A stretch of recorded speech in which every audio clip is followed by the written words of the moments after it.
नमस्कार, मैं हूं संजय शर्मा। आप देख रहे हैं 4 PM महाराष्ट्र। देश के सभी लोगों का हार्दिक अभिनंदन। उनके प्यार, उनके हौसलों की वजह से 60 दिन 2 महीने बाद हमारा 4 PM का नेशनल चैनल खुल पाया। हाई कोर्ट के आदेश के बाद खुला। आप सबका प्यार मेरे लिए बहुत कीमती था, बहुत हौसला बढ़ाया। दिल से आभार। अभय दुबे जी से मैंने बातचीत की और पूछा है देश की ये नौटंकी कब खत्म होगी, देश के लोगों को सच कब बताया जाएगा, जो बुरे हालात हैं वो क्या ऐसे ही चलते रहेंगे। रोचक बातचीत है, चलते हैं सीधा अभय दुबे जी के पास। अपना प्यार बनाए रखिएगा। शुक्रिया, thank you. 4 PM news network में बहुत बहुत स्वागत है अभय दुबे जी आपका। ठीक 60 दिन बाद, यानी 2 महीने बाद भारत के लोग अब आपको सुन सकते हैं। आज से 2 महीने पहले 12 तारीख को हमारे चैनल पर प्रतिबंध लगाया गया था और कहा गया था हम राष्ट्रीय सुरक्षा के लिए बहुत बड़ा खतरा है। दाऊद इब्राहिम के भाई हैं हम। कुछ लोग तो कमेंट में लिखने लगे यार तुम्हारी शक्ल मिलती भी है, वैसे चश्मा लगा लेते हो ऐसा वाला ब्राउन वाला तो लगते भी हो दाऊद इब्राहिम। मैंने कहा यही बचा है जिंदगी में कि दाऊद इब्राहिम बना दो मुझे। माननीय हाई कोर्ट ने आदेश दिया और अब से 1 घंटे पहले 4 PM का नेशनल चैनल खोल दिया गया 60 दिन बाद।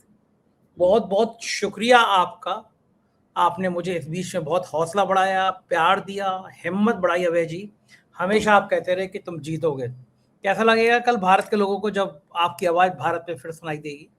बिल्कुल, मैं तो बहुत उत्साहित हूँ और मेरा मानना ये है कि मैंने बधाई दी थी और अपने आप को भी बधाई दी थी, आपको याद होगा। आज मैं अपने आपको बधाई देता हूँ और अपने आप को भी बधाई देता हूँ, क्योंकि ये एक बहुत बड़ी जीत है।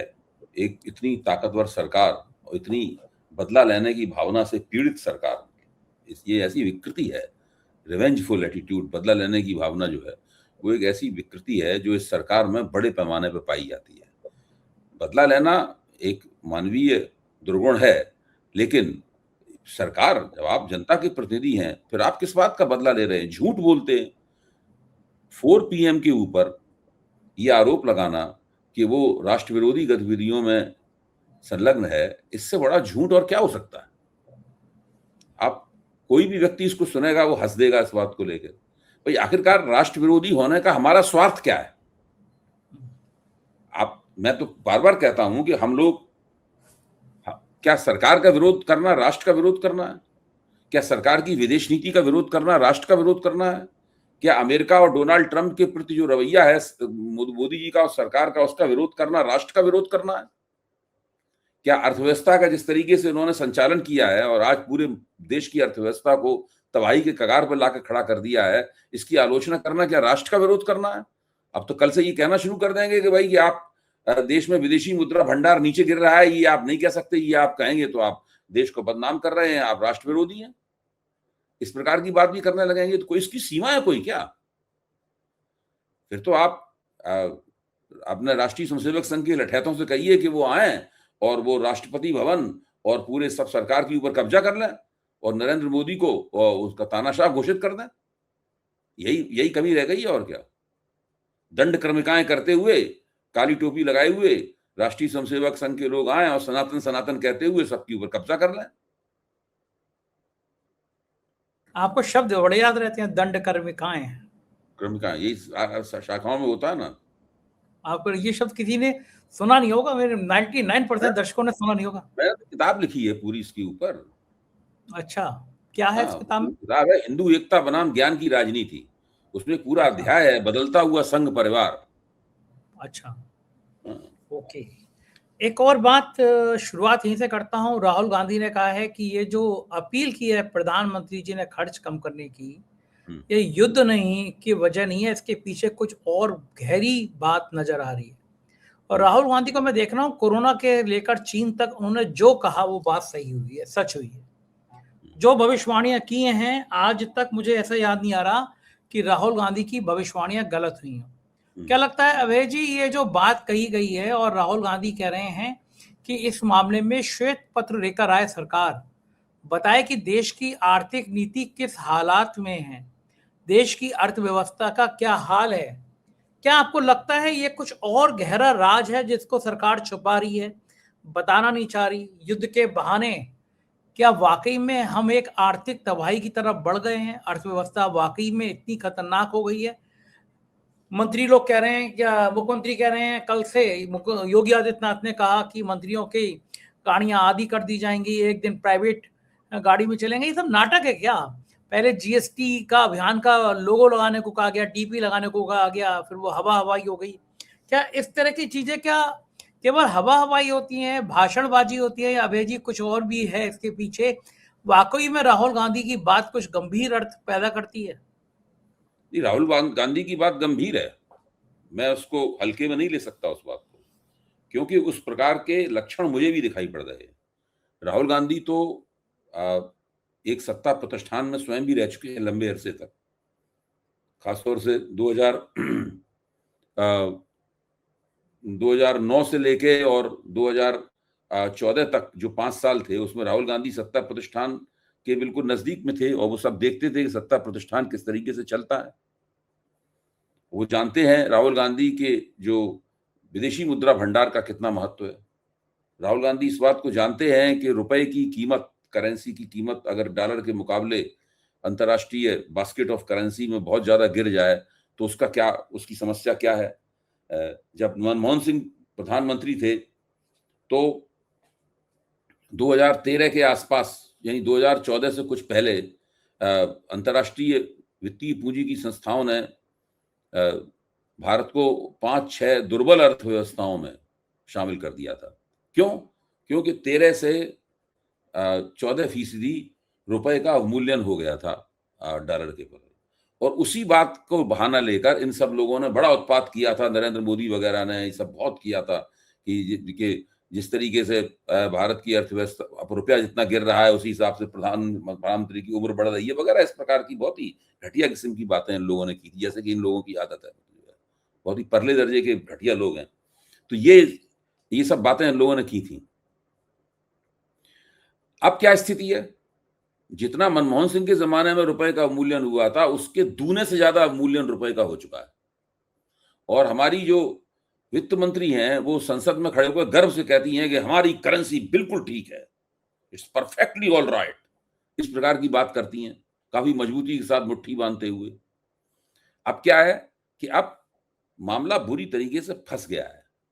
विदेशी मुद्रा की आमदनी बंद हो चुकी है, या केवल बूंद बूंद करके विदेशी मुद्रा की आमदनी हो रही है। विदेशी मुद्रा खर्च बड़े पैमाने पर हो रही है, और एक स्थिति तो ऐसी आने वाली है कि विदेशी मुद्रा खर्च करने पर भी आपको ऊर्जा नहीं प्राप्त होगी। प्रोफेसर अरुण कुमार इसे सप्लाई शॉक कहते हैं, यानी जो सप्लाई का क्रम था वो पूरा का पूरा गड़बड़ा गया है, टूट गया है सप्लाई का क्रम खाड़ी युद्ध के कारण। सरकार ने उसके लिए कोई कोशिश नहीं की। प्रधानमंत्री कहते हैं कि भाई तेल के कुएं हमारे यहाँ नहीं है, ठीक बात है, लेकिन तो प्रधानमंत्री को पहले से मालूम था ना, जब प्रधानमंत्री बने थे तब भी उन्हें मालूम था कि तेल के कुएं भारत में नहीं है, और भारत का 88% तेल जो है वो विदेशों से आयात करना पड़ता है। ये तो पहले भी मालूम था प्रधानमंत्री को। अच्छा, तेल के कुएं, ऐसा केवल भारत ही अकेला देश नहीं, इसके बाद तेल के कुएं, चीन के पास भी तेल के कुएं नहीं है, जापान के पास भी तेल के कुएं नहीं है, दक्षिण कोरिया के पास भी तेल के कुएं नहीं है। लेकिन उन लोगों की हालत इतनी खराब नहीं है, उन्होंने पहले से सोच के इंतजाम कर रखा है, भारत से बेहतर इंतजाम कर रखा है। और नंबर 1 का झूठ बोलने वाला एक व्यक्ति इन्होंने रख छोड़ा है, इसका नाम है हरदीप पुरी, जो निरंतर यही कहता रहता है कि हम सब ठीक है, हमारे पास 60 दिन की है, 70 दिन। 2 महीने पहले भी ये कह रहा था कि हमारे पास 60 दिन का पूरा इंतजाम है। 2 महीने बाद भी वो बंदा कह रहा है कि हमारे पास 60 दिन का पूरा इंतजाम है। भाई इसका क्या मतलब हुआ? 2 महीने पहले उसको कहना चाहिए था कि हमारे पास 240 दिन का पूरा, 120 दिन का पूरा इंतजाम है। अगर वो आज की तारीख में कह रहा है कि आने वाले 60 दिनों का हमारे पास पूरा इंतजाम है, तो 2 महीने पहले उसे कहना चाहिए था, 60 दिन पहले कहना चाहिए था कि हमारे पास 120 दिनों का पूरा इंतजाम है। रटा रटाया हमारे पास सब है, सब ठीक है, सब बढ़िया है, इस तरह की बात करता है। आपका मंत्री इस तरह की बात करता है, प्रधानमंत्री ये बात कर रहा है कि भाई ये आप इन चीजों का इस्तेमाल मत करो। अब किसकी बात आप सही मानोगे? पब्लिक को उल्लू बनाने का इन लोगों ने धंधा बना रखा है।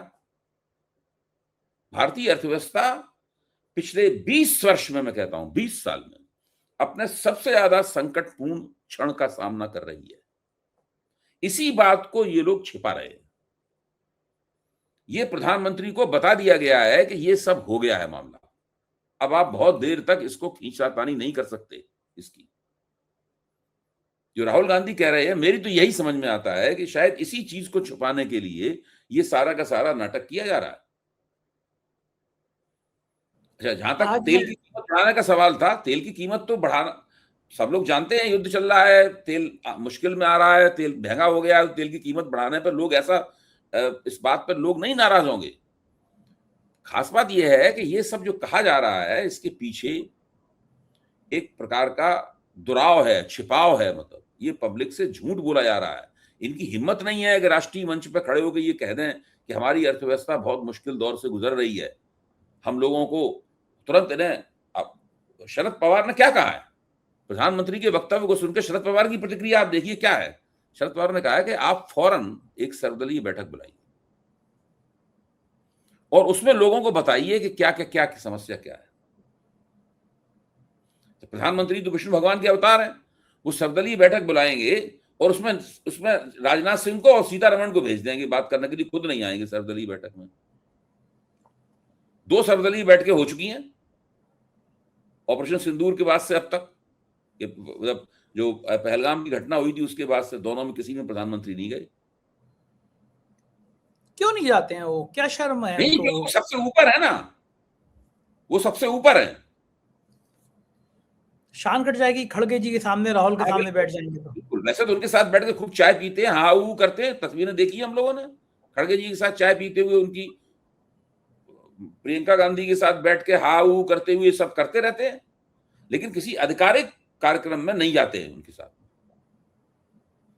देखिए ये सब जो मनोविज्ञान है ना, ये कुछ ऐसा मनोविज्ञान है। मनोविज्ञान नहीं, वो जानी बुझी रणनीति है कि प्रधानमंत्री को सबसे ऊपर रखा जाए। प्रधानमंत्री अनटचेबल है, उनके ऊपर, उनके खिलाफ कोई नोटिस जारी नहीं होगा, उनको कभी जवाब तलबी उनकी नहीं होगी प्रधानमंत्री की।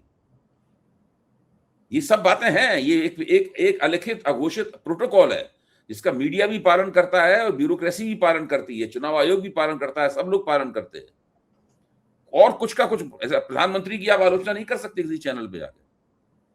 अगर आपको बहुत आलोचना करना है, भड़ास निकालनी है, तो अमित शाह की कर लीजिए, और ज्यादा भड़ास निकालनी पूरी भारतीय जनता पार्टी आरएसएस की कर लीजिए, कुछ भी कर लीजिए, योगी जी कर लीजिए आलोचना, वो की जा सकती है, नरेंद्र मोदी की नहीं हो सकती आलोचना। उनको सबसे अलग, सबसे ऊपर एक ऐसे व्यक्ति के तौर पर बना दिया गया है जिसको कोई छू नहीं सकता है। तो उन्होंने तो खुद भी कहा था मैं बायोलॉजिकल, वही तो कह रही, विष्णु भगवान के अवतार हैं, नॉन बायोलॉजिकल हैं, तो वो तो पहले ही उन्होंने घोषित कर दिया है। और आज तक इस गोदी मीडिया ने नरेंद्र मोदी की इन बेकार की बातों की आलोचना नहीं की है। क्यों मैं ये बात इसलिए कह रहा हूं कि राहुल गांधी ने जो कहा है वो महत्वपूर्ण बात है, उसको गंभीरता से उसका संज्ञान लेना चाहिए। और मैं तो उसका संज्ञान इस तरीके से लेता हूं कि भारतीय अर्थव्यवस्था इस वक्त बहुत भारी संकट के दौर से गुजर रही है। उस संकट के दौर को कैसे छिपाया जाए और कैसे उसका ठीकरा आम लोगों के, सुबह आगे लोग देखो सोना खरीदते हैं, लोग पेट्रोल ज्यादा खरीद रहे हैं, किसान उर्वरक की बहुत ज्यादा मांग करते हैं, किसान ये विदेश यात्राएं लोग ज्यादा करते हैं, ये सब इन बातों पर ठीकरा फोड़ दो। कितने लोग हिंदुस्तान में विदेश यात्राएं करते हैं, क्या परसेंट है? बहुत कम है, 5%। पूरे भारत में केवल 5% लोग ऐसे हैं जो विदेश यात्रा करने की हैसियत रखते हैं, बस। और कोई विदेश यात्रा भारत में नहीं करता, औकात ही नहीं है किसी की विदेश यात्रा करने की। अब वो 5% लोगों, अब लोग विदेश ना जाएं, अरे भाई, अगर बहुत तरीके हैं, अगर देश इस तरह के कड़े संकट में, विदेशी मुद्रा के संकट में है, तो आप विदेश यात्रा करने पे कुछ दिनों के लिए प्रतिबंध लगा दीजिए, क्या बात है? और कहिए कि देश के लिए जरूरी है, सब लोग सिर झुका के उस प्रतिबंध को मानेंगे।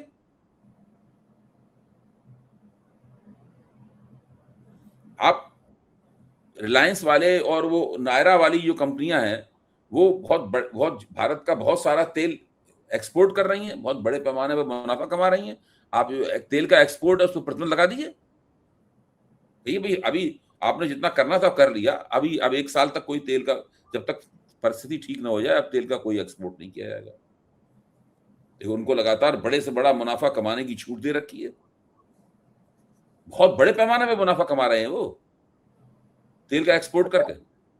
देश में तेल बाकी की लोग कमी है, लोगों से कह रहे हैं कि आप तेल खर्च मत कीजिए, वो तेल का एक्सपोर्ट कर रहे हैं, क्यों नहीं आप उसके ऊपर प्रतिबंध लगाते? अंबानी है वो। अब आप नहीं, हम दूसरी कंपनी भी है नायरा जो अंबानी की नहीं है। तो मैं कहना ये चाहता हूं कि ये सब जो सबसे पहला काम तो इन्हें करना चाहिए था कि कुछ ऐसा दिखाना चाहिए था देश की जनता को ताकि सब लोगों को प्रेरणा प्राप्त हो। खुद अभी विदेश जाएंगे, किसी ने कहा नहीं कि वो जो असम में हेमंत विश्व शर्मा का जो शपथ ग्रहण समारोह हुआ उसमें करोड़ों रुपए खर्च हुए। क्यों करोड़ों रुपए खर्च हुए? सारे देश से भाजपा के मुख्यमंत्री थे, हवाई जहाजों में बैठकर वहां चार्टर्ड फ्लाइट्स में वहां गुवाहाटी पहुंचे, बड़े पैमाने पर एक बड़ा जश्न उन्होंने मनाया। अरे भाई, अगर आपको सारे देश से आप मना कर रहे हैं कि ये कीजिए, तो आप वहां पर नमूना पेश कर सकते थे। छोटा सा समारोह होता है जिसमें नरेंद्र मोदी होते, अमित शाह होते, जिनको शपथ लेनी है वो होते, और राज्यपाल होते, और शपथ हो जाती। तो क्या उससे क्या इनका घिस जाता? अब सोमनाथ मंदिर में उपासना करने गए थे तो कितना बड़ा उन्होंने रोड शो किया, उसमें ऐसे ऐसे कर रहे हैं, ऐसे ऐसे कर रहे हैं। आप मुंह देखिए, चेहरा देखिए, कितने ज्यादा मंत्रमुग्ध हैं अपने ऊपर, घी से निकली हुई हैं। एक खबर ऐसी और थी अभय जी जिसने मुझे बहुत दुखी किया। मेरे एक मित्र का बेटा था, मैंने देखा कि 1.5 साल से वो बच्चा मोबाइल छू नहीं रहा था, टीवी नहीं देख रहा था, कमरे से नहीं निकलता था, केवल और केवल मेडिकल की तैयारी कर रहा था। एक झटके से पेपर लीक, परीक्षा रद्द। आईएएस की परीक्षा रद्द नहीं हुई, कभी मैंने सुना नहीं कि आईएएस की परीक्षा रद्द हुई हो। इस देश में एक परीक्षा नहीं करा सकती सरकार, लाखों लोग, लगभग 22 लाख बच्चों का भविष्य, विपक्ष कह रहा है ये अपराध है, और वाकई में अपराध है। ये गरीब बच्चे, केवल विपक्ष नहीं कह रहा है, भारतीय जनता पार्टी के भीतर पूछिए लोगों से जाके। जो नीट में पर्चों की लीक हुई है और दूसरे 2024 के लोकसभा चुनाव के बाद ही तमाम लीकेज वगैरह हुए थे, धर्मेंद्र प्रधान का नाम तो इतिहास में जाएगा। और उसके साथ जुड़ा हुआ सवाल है जो भाजपा के भीतर पूछा जा रहा है कि इस आदमी को कौन बचा रहा है। इससे ज्यादा अक्षम शिक्षा मंत्री आज तक हुआ है भारत के इतिहास में कोई? इनके सारे मंत्री अक्षम हैं। धर्मेंद्र प्रधान अक्षम मंत्री, पीयूष गोयल अक्षम मंत्री, अश्विनी वैष्णव अक्षम मंत्री, सीतारमन अक्षम मंत्री, सारे मंत्री लाइन लगी हुई है, सारे के सारे अक्षम हैं। गृह मंत्री के तौर पर अमित शाह अक्षम, कुछ नहीं कर पाए आज तक। सब डींगे मारना, झूठ बोलना, झूठे नैरेटिव चलाना, इसके अलावा कुछ नहीं करते हैं लोग। सोचिए आप, कितने 22 लाख बच्चों के परिवार, उनका भविष्य, क्यों? वैसे क्या कारण है, क्यों लीक हो जाते? ये बच्चे कोई गरीब लोगों के बच्चे नहीं हैं, ये बच्चे कांग्रेसियों के बच्चे भी नहीं हैं, ये बच्चे समाजवादी पार्टी के बच्चे भी नहीं हैं, ये बच्चे दलित और अति पिछड़े वर्ग के बच्चे भी नहीं हैं। दलित और अति पिछड़े वर्ग के बच्चों में कुछ एक गिने चुने उंगलियों में, बाकी सभी लोग पढ़े लिखे, ऊंची जात के, समृद्ध परिवारों के, खुशहाल परिवारों के बच्चे हैं। वो इन इम्तिहानों में, डॉक्टरी की परीक्षा में बैठते हैं, इंजीनियरिंग की परीक्षा में बैठते हैं, एमबीए करने जाते हैं। सब ये काम तो वही लोग करते हैं ना। इनकी महत्वाकांक्षाएं भी वो होती हैं, और ठीक बात भी है, कोई गलत बात भी नहीं है, मैं इसका स्वागत करता हूं। सवाल ये है कि ये लोग सब क्या सोच रहे होंगे? हमारे देश की सरकार जो है वो इम्तिहान नहीं करा सकती ईमानदारी के साथ ही। बताइए कितना बड़ा फर्जी, संजय जी, कितना बड़ा फर्जीवाड़ा चल रहा है, कितने बड़े पैमाने पर रुपए का आदान प्रदान हो रहा होगा इसके अंदर, अरबों रुपए, कितना बड़ा भ्रष्टाचार चल रहा है। अच्छा, आपको तो याद होगा कि और आज सवाल देखिए, किसी के चेहरे पे कोई शिकन नहीं है, कोई किसी से जवाबदेही नहीं कर रहा है, शर्म नहीं आ रही है, निर्लज्जता की हद है। जैसा लगता है कि हमारी और आपकी जिम्मेदारी हुई है, शर्म हम लोगों को ज्यादा आ रही है। ऐसा लगता है कि संजय शर्मा और अभय कुमार दुबे की जिम्मेदारी है कि वो इस तरह की परीक्षाएं कराएं, और हम लोग इस जिम्मेदारी को पूरा करने में विफल हैं। धर्मेंद्र प्रधान की जिम्मेदारी नहीं है। और धर्मेंद्र प्रधान से जवाब तलब करने की जिम्मेदारी नरेंद्र मोदी की नहीं है।